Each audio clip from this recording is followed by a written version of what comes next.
Hola, mi gente. I'm Adrianna Cuevas, the author of What Fell from the Sky. This is the story of Pineda, whose town is taken over by the military. And while this happens, Pineda finds an alien in his barn and decides to help reunite her with her family. Now, part of this story is actually true. And it's not the part with the aliens, unfortunately. And I'm going to give you the historical background of the true parts of What Fell from the Sky. The town of Soledad in the book is based on Lampasas, Texas. In 1952, Lampasas only had about 5,000 people living there. But in March, 100,000 US soldiers invaded the town. These soldiers came from Fort Hood, a military base just east of Lampasas.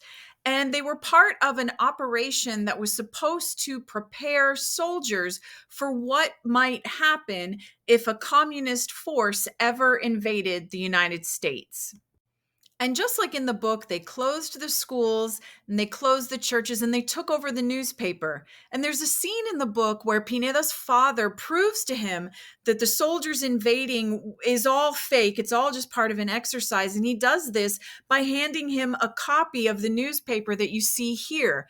And everyone in town knew that this paper was fake because the date at the top said Thursday, November 33rd, 1969, when in fact the year was actually 1952. And the general that you see in the middle was the general that was in charge of all the soldiers from Fort Hood that had invaded. And he stood on the courthouse steps, just like in the book, and gave a big speech about how Lampasas had been liberated from the United States and Texas was now its own nation. In the book, Pineda gathers with his class in the square of the town to watch the general give his speech and to also watch the soldiers take down the United States flag and put up the flag of the aggressor nation, which you see here, a white background with a green triangle in the center. But that's not exactly what happened to the children in Lampasas in 1952 when this military exercise happened. In the book, it's a complete surprise when the soldiers parachute into town. In reality, everyone knew they were coming. It had been agreed upon ahead of time that the soldiers could take over the town. And so the military actually sent out invitations to the townspeople to come and watch them parachute into town. The invitation is what you see in the center of the screen.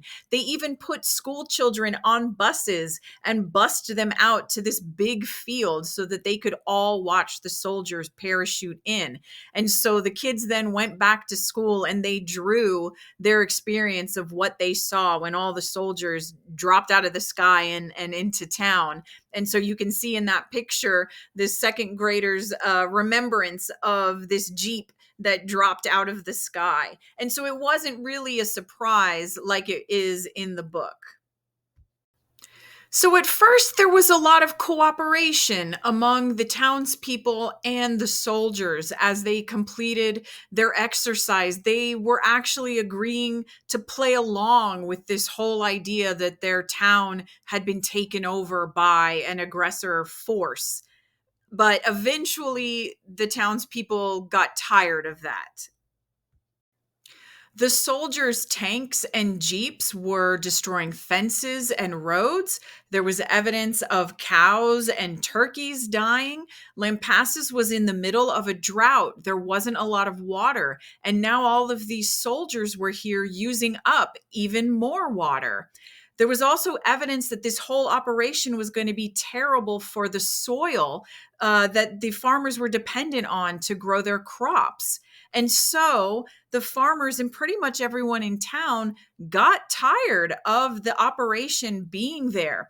And so one of the gentlemen in town that you see here on the right, he was the school board president and a banker, stood up on the courthouse steps one day and gave a big speech about how he didn't want the soldiers in town anymore. And the townspeople were just kind of tired of being asked to play along with all of the rules that the military had imposed on them. There were two parts to this military operation. The first part was the aggressor nation coming in and taking over Lampasas. And the second part was another military force coming in and liberating Lampasas from that aggressor force. Both of these forces were the U.S. Army, all practicing as part of Operation Longhorn, which is what the whole operation was called. And during the liberation, they distributed these pamphlets to the people in Lampasas, and it was supposed to give them hope that they would soon be freed from the aggressor forces. And these pamphlets are referenced in the book. And so eventually the operation finished and all the soldiers left, and Lampasas had to clean up after. The following year in 1953, the military approached Lampasas and wanted to do the operation all over again in the town. And the people of Lampasas said absolutely not. They did not want to participate again because they had caused so many problems the first time. The military had damaged too many farms and caused too much damage the first time. And so the military ended up conducting their practice, their operation in and around New Orleans instead. And so that was Operation Longhorn. Today in Lampasas, there's a historical marker in a city park just outside of town that describes the whole operation that took place.